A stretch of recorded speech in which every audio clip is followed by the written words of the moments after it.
지속되는 7월 금융시장 위기설. 우리는 지난 시간에 이와 같은 이제 7월 위기설 처음 대두된 내용을 봤어요. 이분이 말한 것이 아니라 미국에서 이제 월가에서 이와 같은 금융시장 위기설이 나왔다고 이 신문 기사는 보도하고 있어요. 그래서 여기서 보게 되면 우리가 코로나19로 인해서 2020년 2월에 중국 경제가 멈춰서고 4월에는 미국과 유럽 경제가 멈춰서게 됐어요. 근데 중요한 것은 지금 6월 말 7월로 들어가게 되면 이 2분기 4월, 5월, 6월에 주요한 기업들의 실적이 7월 말로 가게 되면서 발표가 되게 돼요. 근데 세계에서 가장 많은 불을 일구는 국가가 미국이에요. 그리고 중국 다음에 유럽이 가장 많은 불을 일구고 있는 중인데 이 두 개가 4월, 6월 달에 이제 4월에 멈춰서게 됐고 5월, 6월에 이제 정상 컨디션이 아닌 수준으로 재가동이 되고 있는 중이기 때문에 이 실적이 분명히 나쁠 거예요. 그래서 이와 같은 7월 위기설의 출발점은 야, 코로나19 때문에 경제가 멈춰섰었지 2월 실적이 굉장히 안 좋을 거야. 2월 실적 발표되게 되면 굉장히 2019년 동기 대비 전년 동기 대비 굉장히 안 좋아질 거야. 그러니까 지금까지 주식시장이 3월 20일 미국의 선물 옵션 만기 이후에 반등 국면이 진행되고 있지만 이 실적이 발표되게 되면 안 좋아질 거야. 이게 출발점이었어요. 근데 지난 시간에 살펴봤었던 것과 같이 이 말로서 설명된 이 말에도 모순이 존재를 한다. 2월에 주요한 경제지표들의 실적이 안 좋아지기 전에 1월에 이미 기업들의 실적을 넘어서 세계에서 가장 많은 불을 일구는 국가 미국 다음으로 가장 많은 불을 일구는 국가 중국, 중화인민공화국이 1분기에 마이너스 경제 성장률을 기록을 했어요.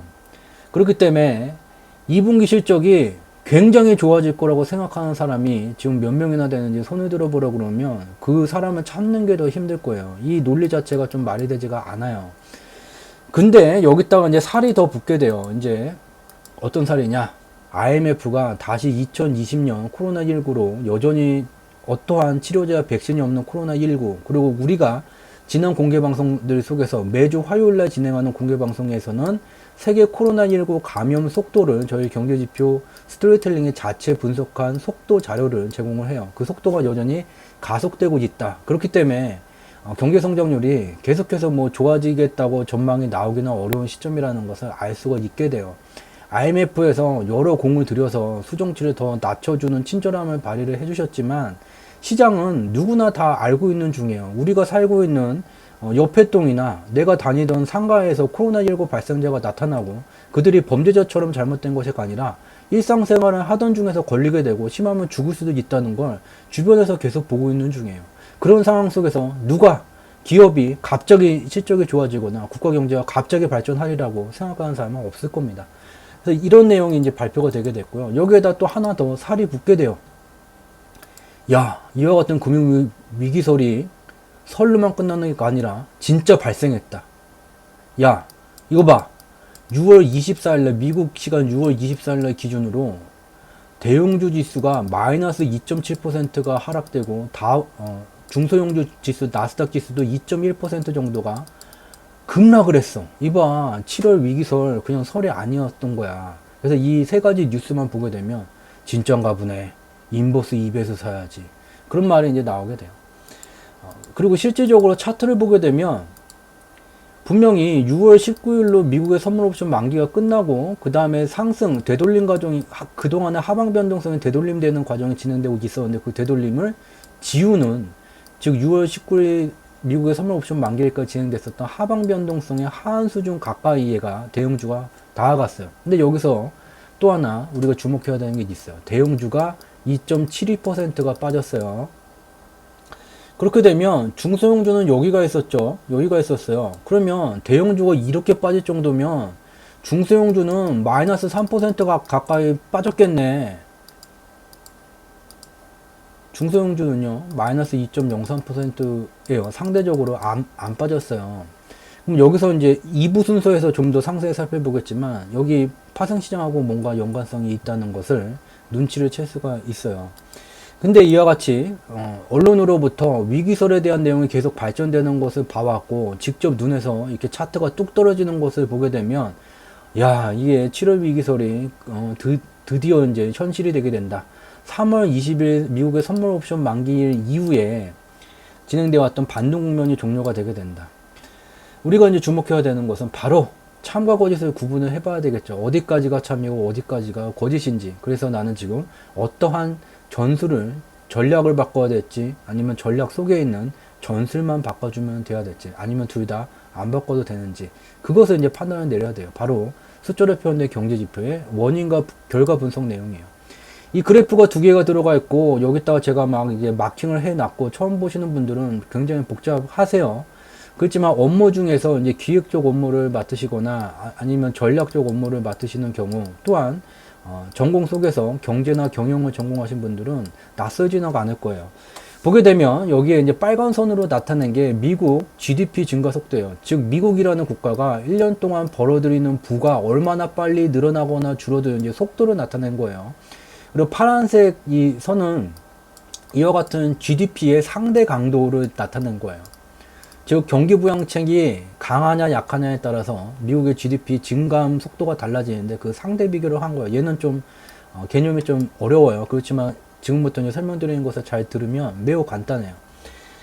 이 미국의 GDP가 증감하는 이 빨간색 속도를 보게 되면, 속도가 이 8.0%를 넘어가게 되면 과속이 되게 돼요. 속도가 너무 과한 수준. 또 2.0% 밑으로 내려가게 되면, 가까워지게 되면 얘는 이제 저속, 고속도로에서 자동차가 너무 빨리 달려도 딱지를 떼게 되고, 너무 느리게 달려도 딱지를 떼게 돼요. 그래서 GDP가 이와 같이 감소되게 되면서, 속도가 급격히 떨어지게 되면서 이와 같은 하한 임계 수준 여기까지 오게 되면, 여기서부터 다시 유동성이 크게 늘어나고 경기 부양 정책이 강화되게 되면서 GDP 증가 속도는 8%까지 다시 가속이 되는 것을 눈으로 확인해 볼 수가 있어요. 즉 하한 임계 수준까지 속도가 GDP 속도가 떨어지게 되면 경기 부양 정책이 강화되게 되면서 이 상대 강도 지수가 내려가게 되고, 이후에 GDP는 일정 수준 이상으로 높아지게 된다는 것을 확인해 볼 수가 있고, 우리가 주목해야 되는 것은 바로 현재 시점이 GDP의 증가 속도가 다시 가속을 해줘야 되는 상황에 와 있고, 가속을 하기 위한 지금 경기 부양 정책이 작동 중이라는 것을 알 수가 있어요. 이 내용이 굉장히 좀 모호해요. 얘를 다시 이제 돌려서 표현을 하게 되면 어떤 말이었냐면, 자동차가 내가 막 달리는데 내비게이션에서도 앞에 뭐 속도 감지 카메라가 있다는 안내 방송이 안 나왔는데 눈으로 봤더니 눈이 나빴으면 큰일 날 뻔했죠. 경찰차가 내려갖고 앉아갖고 카메라 대놓고 찍고 있는 거 내 눈으로 봤어요. 그러면 지금 여기 엑셀러레이터를 밟고 있던 발을 엑셀러레이터에서 약간 떼면서 속도가 떨어지기를 기다리거나, 아니면 아예 발을 다 떼버리고 브레이크를 약간 밟게 돼요. 즉 무슨 말이냐, GDP 증가 속도가 여기 이제 상한 수준까지 가게 되면 과속 상태가 되기 때문에 일정 기간 이와 같이 엑셀러레이터에서 발을 떼거나 브레이크를 잡게 돼요. 근데 자동차가 엑셀러레이터에서 발을 뗀 시간하고 브레이크를 밟은 시간이 누적되게 되면 속도가 급격히 이제 떨어지는 현상이 발생되게 돼요. 그렇게 되면 다시 경기 부양 정책이 강화되면서 여기서 다시 감속을 했었던 엑셀러레이터에 발을 얹고 꾹 눌러주는 경기 부양 정책이 강화되는 현상이 나타나게 돼요. 그래서 결론은 현재는 이와 같이 과거에도 그래 왔듯이 현재는 다시 엑셀러레이터를 꾹 밟으면서 경기 부양 정책이 강화되면서 경기를 강하게 부양하게 되고, 이와 같은 경기 부양 정책이 일정 기간이 누적되게 되면 다시 과거에도 그래 왔듯이 미국의 GDP 증가 속도가 가속되게 된다는 것을 눈으로 확인할 수가 있어요. 그 다음에 이제 살펴볼 경제 지표가 바로 이 파란색으로 나타난 금융 스트레스 지수가 되게 돼요. 국가 경제가 이제 잘 나가다가 안 좋은 상황이 발생되게 되면, 어떠한 문제가 발생되게 되면서 확산되게 되면서 경제가 안 좋아지게 되면 국가 경제가 발전하기 위해서 필요한 최소한의 임계 수준 유동성이 급격히 유실되는 현상이 발생이 되거나, 유동성이 충분히 남았음에도 불구하고 유동성이 국가 경제에 회전되지 않는 현상이 발생되게 되면서 이 파란색 금융 스트레스 지수가 급등하는 현상이 나타나게 돼요. 이와 같은 현상이 나타나게 되면 적극적인 경기 부양 정책이 진행이 되게 되면서 시중 유동성 증가 속도가 매우 가속되는 상황을 확인해 볼 수가 있고, 얘가 앞서서 이제 살펴봤었던 엑셀러레이터의 발을 꾹 밟았던 그 기간들을 여기에다가 나타낸 거예요. 그래서 알 수 있는 것은 국가 경제에 금융 스트레스 지수가 급등하는 기간이 되게 되면 이와 같이 다시 자동차를 가속시키는 엑셀러레이터를 꼭 밟는 그런 경기 부양 정책이 나오면서 유동성이 금융 스트레스를 해소하기 위해서 주기적으로 이와 같이 금융 스트레스 파란색 선이 증가되는 시기에는 이와 같은 현상이 나타나져 왔다. 우리가 주목해야 되는 것은 바로 2020년 코로나19로 여기에 이제 이 워터마크 때문에 잘 안 볼 수 있는데, 금융 스트레스 지수가 매우 단기간에 2008년 이후에 한 번도 이 수준까지 금융 스트레스 지수가 증가됐었던 적이 없는데 매우 단기간에 이와 같이 급등을 하는 현상이 나타나게 됐어요.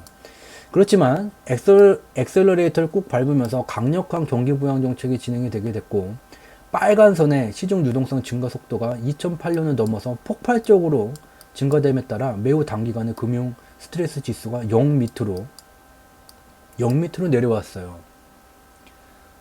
또한 여기서 하나 더 짚고 넘어가야 되는 건 6월 17일 날 미국의 중앙은행 미 연방준비제도 이사회 파월 의장은 미국 하원 금융회의에 이제 화상으로 출석을 해서 했었던 발언은 지난 이제 공개방송에서 살펴봤었는데, 그 중에서 현재 주요한 기업들은 돈을 빌릴 수 있고 개인도 돈을 빌릴 수 있고 금융 스트레스가 높지 않은 상황이다라고 발언을 한 바 있고, 그 발언을 직접 경제지표로 눈으로 직접 확인해 볼 수가 있어요. 이렇기 때문에 2008년 국제금융위기 수준을 넘어서는 속도로까지 매우 강력하게 미달러 유동성 증가 속도를 늘려줬던 거예요.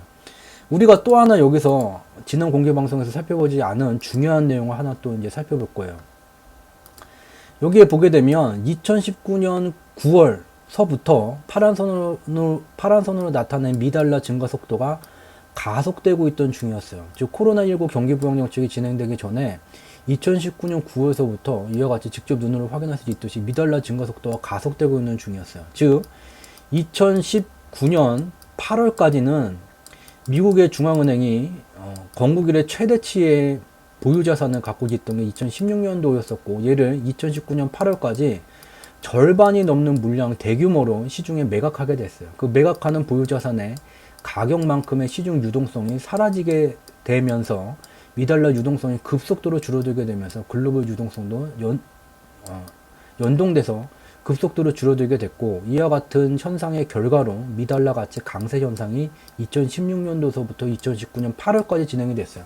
얘가 8월로 종결이 됐어요. 종결이 되고 난 다음에 바로 이와 같이 눈으로 확인할 수 있듯이 매우 단기간의 미달러 유동성이 증가되면서 주요한 기업들의 실적이 개선이 되게 되고, 돈의 가치가 하락하고 안전자산인 금의 가격도 오르고 위험자산인 원유의 가격도 오르는 인플레이션 현상까지 나타나고 있던 중이었어요. 즉 무슨 말이냐, 미국이라는 경제 바스켓 속에서 2019년 8월 이후에 경제가 가속되기 위한 일정 수준이 넘는 임계 수준이 넘어가는 유동성이 공급되고 있던 중이었어요. 근데 중요한 것이 코로나19라는 전염병으로 완전히 글로벌 전염이 확산이 되게 되면서 2월에 중국이 완전히 경제가 멈춰서고 4월에 미국, 유럽 등의 경제가 완전히 멈춰서게 돼버렸어요. 충분한 유동성이 있음에도 불구하고 국가 경제를 구성하는 부가가치를 만드는 주체들이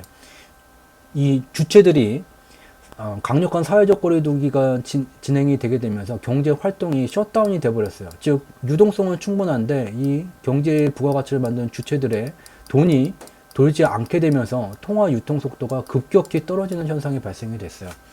중요한 것은 국가 경제가 활성화되기 위해서는 이와 같이 국가 경제의 부가가치를 만드는 주체들의 통화 한 단위가 얼마나 빨리 회전을 하느냐, 이 회전 속도가 빨라질수록 자동차의 RPM이 높아지는 것처럼 경제가 매우 탄력적으로 활성화가 되게 되는데, 얘가 유동성이 충분함에도 불구하고 통화 유통 속도가 급감되는 현상이 나타나게 됐어요. 그렇기 때문에 미국의 중앙은행 미 연준은 이 통화 유통 속도를 늘려줘야지 돼요. 통화 유통 속도를 늘리는 방법은 딱 하나뿐이 없어요. 통화 유통 속도의 증가는 전체 통화량에 비례를 하게 돼요. 즉 통화 유통 속도가 통화량이 2019년 8월 이후에 충분히 공급됐음에도 불구하고 경제의 부가가치를 만드는 주체들의 통화의 유통 속도가 급속도로 떨어지게 되면서 속도를 높이기 위해서는 일정 규모가 넘는 매우 단기간에 급속도로 통화 유통 속도를 늘려주게 되면 이 통화량을 늘려주게 되면 전체적인 통화 유통 속도, 저하됐었던 통화 유통 속도가 다시 살아나게 돼요.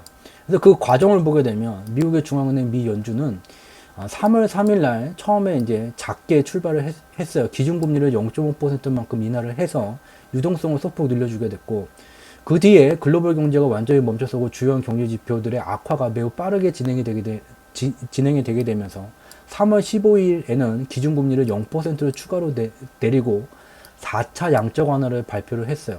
그리고 3월 23일 날 무제한 양적 완화, 즉 경기를 부양하기 위해서 필요하다면 미달러를 무한대로 공급해서 경기를 부양을 하겠다는 무제한 양적 완화로 가게 되면서 미국 경제에 충분한 유동성이 공급되어 있음에도 불구하고 얘가 돌지 않게 되자 매우 단기적으로 폭발적으로 통화량을 늘려주게 되면서 통화 유통 속도를 다시 회전될 수 있도록 급 가속을 해줬다는 것을 확인해 볼 수 있고, 이러한 성과로 미국 경제의 금융 스트레스가 20이 넘어가는 수준까지 이제 급등을 하게 됐다가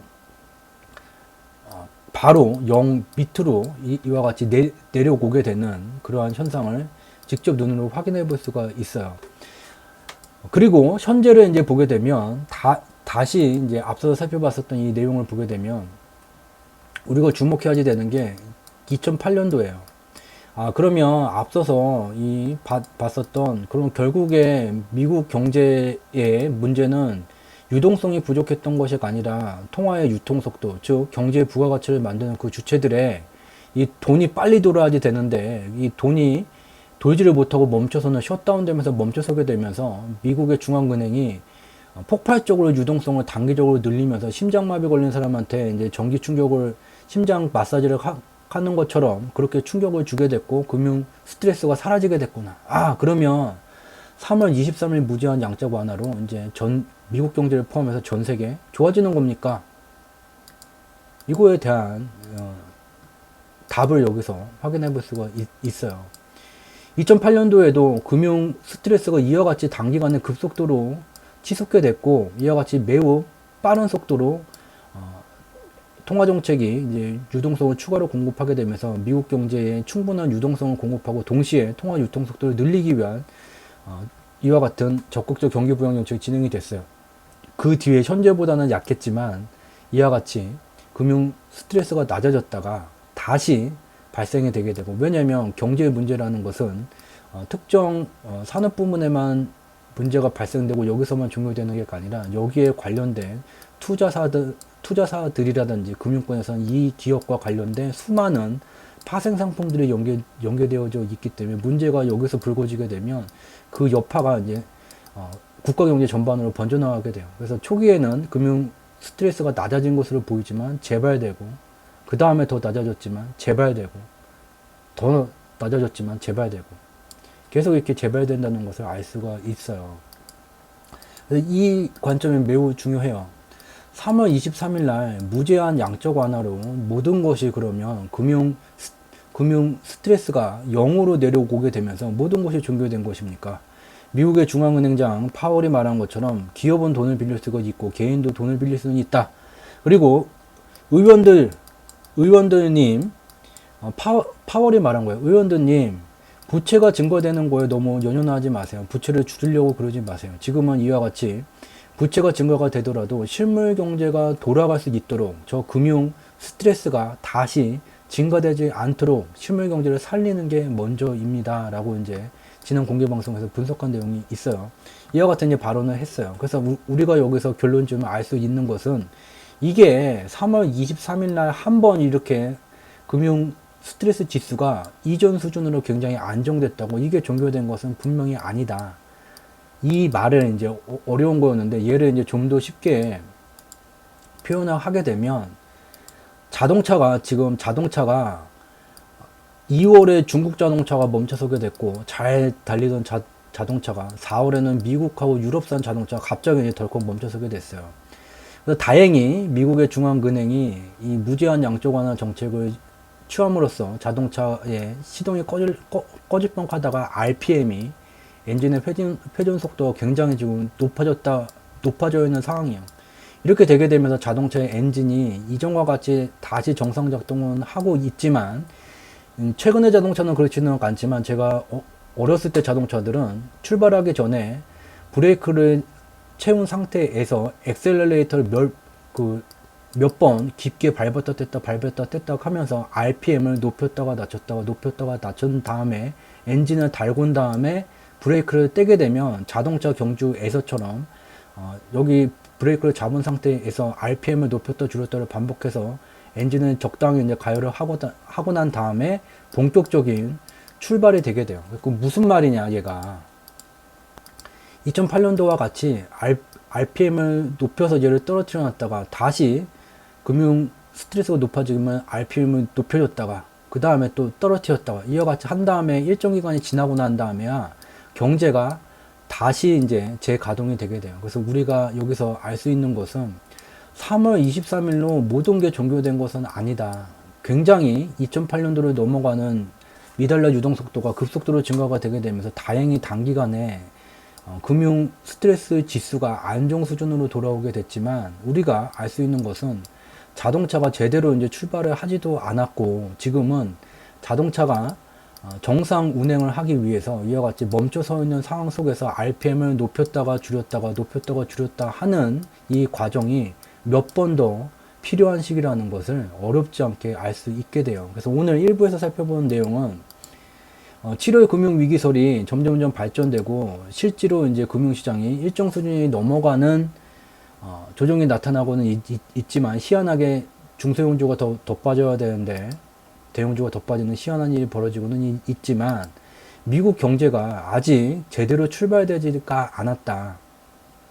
미국 경제가 제대로 이제 출발되기 위해서는 다시 엑셀러레이터를 밟았다 뗐다 하면서 자동차가 출발하기 전에 자동차가 향후 엔진이 정상 가동돼서 있도록 가열해주는 상황일 뿐 아직 자동차가 제대로 출발한 것은 아니다. 단지 과거에 경험했었던 경험치가 있기 때문에 미국의 중앙은행이 2008년도 글로벌 금융위기를 넘어가는 수준으로 매우 빠르게 단기에 미달러 유동성 증가 속도를 높임으로써 금융 스트레스 지수 자체가 일시적으로 안정 수준으로 들어와 있지만, 아직 주요한 민간 기업들은 제대로 된 성과를 내지 못하는 자동차가 아직 출발을 하지 못한 상황이고, 현재는 단지 향후에 자동차가 원활히 운행하기 위해서 RPM을 높였다 낮췄다 하는 엔진을 가열하는 단계라는 것을 알 수 있게 됩니다. 공개방송이 화요일, 목요일 밤에만 진행을 하게 돼요. 그래서 이제 월, 화, 수, 목 중에는 이와 같은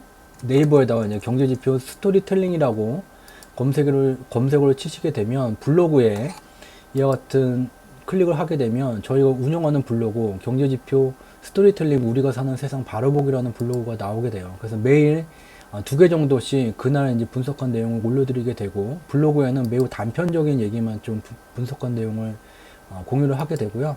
여기에 이제 연관 검색어에 보게 되면 주상지라고 여기 조회가 돼요. 조회수가 좀 이제 많아져갖고 연관 검색이 되고요. 여기에 이제 주상지를 클릭을 하게 되면 여기에 세 번째 거 얘를 이제 클릭을 하게 되면 저희가 운영하는 카페 주상지, 주가를 상승시키는 경제지표 카페가 연결이 되게 되고, 여기에 올리는 시황은 블로그에 공유된 것보다 좀 더 심층 분석, 인덱스 리뷰가 된 내용이 올라오게 돼요. 그래서 이와 같은 블로그 내용을 통해서, 블로그와 카페를 통해서 매일마다 그 분석된 내용을 참고를 하실 수 있는 자료를 제공드리고 있다는 점 참고로 말씀드리도록 하겠습니다.